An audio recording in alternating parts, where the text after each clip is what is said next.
नमस्कार दोस्तों, मेरा नाम है Shahid Ansari and welcome back to my channel.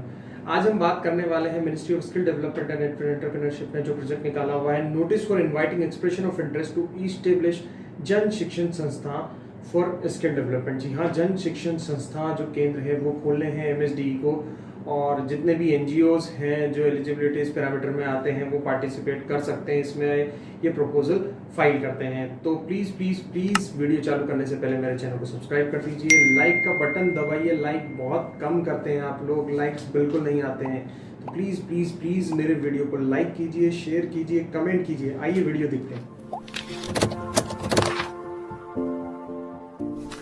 ठीक है, जन शिक्षण संस्था को अप्लाई करने का सबसे पहले मैं आपको बता देता हूं कि 21 जून इसकी लास्ट डेट है, और ये पूरा का पूरा प्रोजेक्ट जो है वो ऑनलाइन अप्लाई होने वाला है।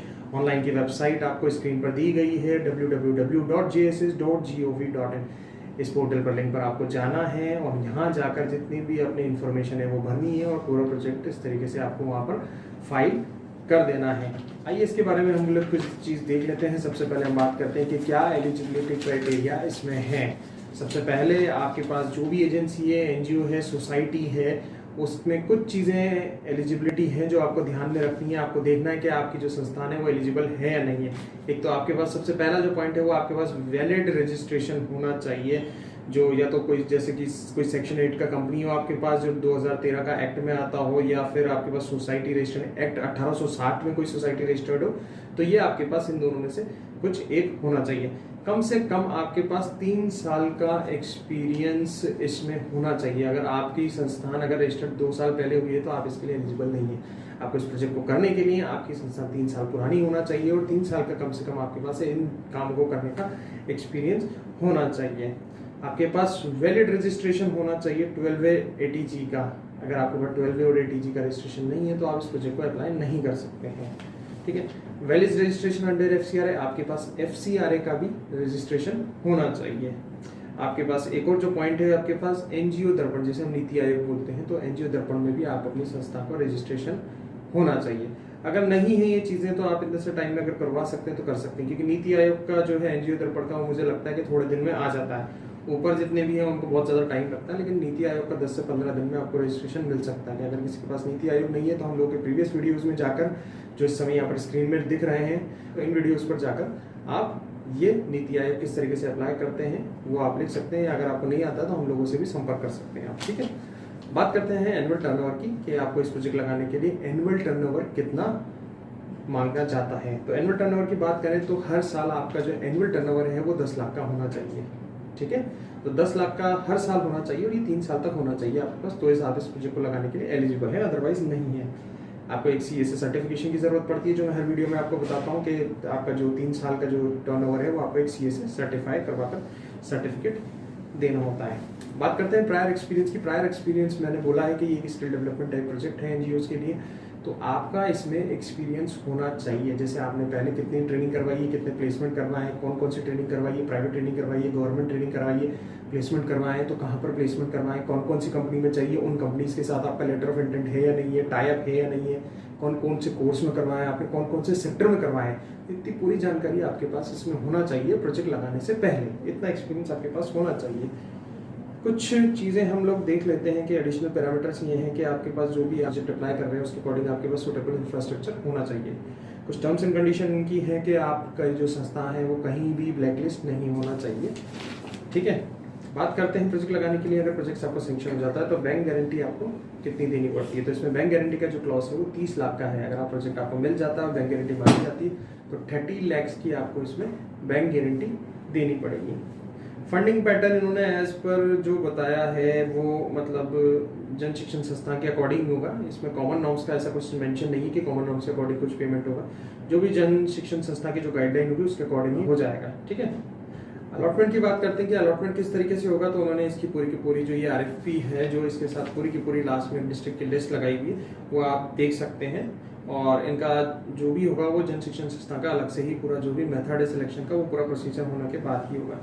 सिलेक्शन प्रोसेस के बारे में थोड़ी सी बात कर लेते हैं। सिलेक्शन प्रोसेस होगा कि जो भी जितने भी इनके पास प्रोजेक्ट एप्लीकेशन जो रिसीव होंगे उनकी एक स्क्रीनिंग होगी, स्क्रूटनी होगी, असेसमेंट किया जाएगा, फील्ड विजिट की जाएगी, इवैल्यूएशन और रैंकिंग की जाएगी MSDC के द्वारा, MSD के द्वारा।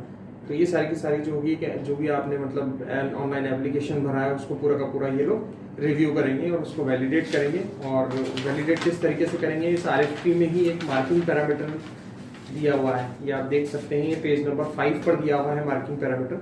तो इसके बेसिस पर जो आपने ऑनलाइन एप्लीकेशन फाइल किया है उसके अकॉर्डिंग इसको मार्क्स मिलेंगे और मार्किंग बेस पर ही पैरामीटर पर आपको पता लगेगा कि आप सिलेक्ट हो रहे हैं नहीं हो रहे। तो अगर आपको सेल्फ वैल्यूएशन करना है अपने संस्थान का कि आप सिलेक्ट हो सकते हो या नहीं हो सकते, तो पहले ही आप अपने संस्थान के क्रेडेंशियल लेकर बैठ जाइए और ये मार्किंग पैरामीटर से इसको मैच कर लीजिए। तो आपको पता लग जाएगा कि आपकी सिलेक्शन होने के चांसेस कितने हैं। अगर आपको लगता है कि चांसेस अच्छे बन रहे हैं तो आपको प्रोजेक्ट फाइल करना चाहिए। अगर आपको लग रहा है कि बहुत लो स्कोर आ रहा है तो आपको इसमें फाइल नहीं करना चाहिए बिल्कुल भी। ठीक है, तो इस तरीके का ये RFP है। और मैं आपको पहले ही बता चुका हूँ कि जो इसका लास्ट डेट है वो 21 जून है, शाम को 5 बजे तक ऑनलाइन आपका पोर्टल खुला रहेगा। और इससे पहले आप पूरी कोशिश करें कि ऑनलाइन जो है एप्लीकेशन जो है वो भर दिया जाए। लिस्ट ऑफ आइडेंटिफाइड डिस्ट्रिक्ट जो है वो पेज नंबर 7 पे है। ये पूरी की पूरी आपको जहाँ जिस डिस्ट्रिक्ट में आपको ये प्रोजेक्ट मिल सकता है, जिन शिक्षण संस्थान जो है आपको मिल सकता है, उसकी पूरी की पूरी यहाँ पर लिस्ट दी हुई है। इसमें अंडमान एंड निकोबार, आंध्र प्रदेश, अरुणाचल प्रदेश, आसाम, ये सारे के सारे स्टेट्स इसमें हैं। बिहार, छत्तीसगढ़, दादर नगर हवेली, दिल्ली, गोवा, गुजरात, हरियाणा, हिमाचल प्रदेश, जम्मू एंड कश्मीर, झारखंड, ये पूरे का पूरा दिया हुआ है। इस स्टेट के अंदर डिस्ट्रिक्ट दी हुई है। कर्नाटक, केरला, मध्य प्रदेश, महाराष्ट्र, मणिपुर, मेघालय, मिजोरम, नागालैंड, उड़ीसा, ये सब स्टेट्स इसमें दिए हुए हैं और इनके अंदर जो है डिस्ट्रिक्ट दी हुई है। तो आप इसको पूरा पढ़ सकते हैं। ये पूरा जो पेज नंबर 14 तक जो है पूरा का पूरा डिस्ट्रिक्ट का ही लिस्ट दिया हुआ है इन लोगों ने। तो इस तरीके से आप ये प्रोजेक्ट को अप्लाई कर सकते हैं। और बेसिकली अगर हम इसको मतलब अगर मैं आपको बताऊं कि इस प्रोजेक्ट को अप्लाई करना है, किस तरीके से करना है, एलिजिबल हो या नहीं है, तो मतलब इसमें मेरे को मोटा मोटा लगता है कि 10 लाख का जो टर्नओवर है वो इजीली सबके पास हो जाता है। मेनली जो क्या है कि इन लोगों ने मांगा एक तो 12A का रजिस्ट्रेशन मांगा, एक ATG का रजिस्ट्रेशन मांगा और एक FCRA का रजिस्ट्रेशन है, जो मोटा मोटा आपको देखना है और वही ज्यादा आपको एक बॉटलनेक देगा। क्योंकि ये 12A, ATG और FCRA का रजिस्ट्रेशन होता है, ये हर किसी के पास नहीं होता, मिलना मुश्किल होता है थोड़ा सा। तो वही लोग अप्लाई कर सकते हैं जिनके पास 12A है, ATG है, FCRA का रजिस्ट्रेशन है और 10 लाख का इनके पास टर्नओवर है, तो वो इस प्रोजेक्ट को अप्लाई करने के लिए एलिजिबल हैं। तो अगर इस प्रोजेक्ट से रिलेटेड अगर आपको कोई भी दिक्कत आती है तो हमारे नीचे डिस्क्रिप्शन में दिए गए नंबर पर भी आप बात कर सकते हैं, या इस वीडियो में दिखाए गए नंबर पर भी आप बात कर सकते हैं अगर कोई भी आपको इसमें क्वेरी है। तो ये हर चीज़ जो कि प्रोजेक्ट किस तरीके से लगाया जाता है वो मैं आपको हर वीडियोज़ में बता देता हूँ। और एक वीडियो भी बनाए हुए हैं मैंने कि प्रोफाइल किस तरीके से बनाते हैं। अगर आप गवर्नमेंट का कोई भी प्रोजेक्ट फाइल करना चाहते हैं और इंटरेस्टेड हैं तो उसकी प्रोफाइल मेकिंग करनी होती है। ऐसा नहीं है कि टेंडर निकला और हम लग जाते हैं उसमें, नहीं, आप पहले से उसकी प्रोफाइलिंग करो, आप उसकी प्रोफाइल बनाओ पहले से। सोसाइटी प्रोफाइल किस तरीके से बनाई जाती है उसका हम लोग एक वीडियो भी है डिस्क्रिप्शन में, उसका लिंक भी रख देंगे कि प्रोफाइल किस तरीके से बनाई जाती है किसी भी टेंडर का, तो वो आप देख सकते हैं। मोटा मोटा मैं आपको बता सकता हूँ कि आप जितना ज़्यादा होगा स्टूडेंट को ट्रेन कीजिए, पढ़ाएं उनको, एजुकेशन बेस्ड प्रोजेक्ट में काम करें, उनको स्किल डेवलपमेंट के कोर्सेज करवाएं और उनको रोजगार से जोड़ें, प्लेसमेंट करवाएं और ज़्यादा से ज़्यादा कंपनी से टाई अप करें उन बच्चों का प्लेसमेंट करवाने के लिए, क्योंकि यही इस तरीके के प्रोजेक्ट को लगाने में आपके क्रेडेंशियल होते हैं।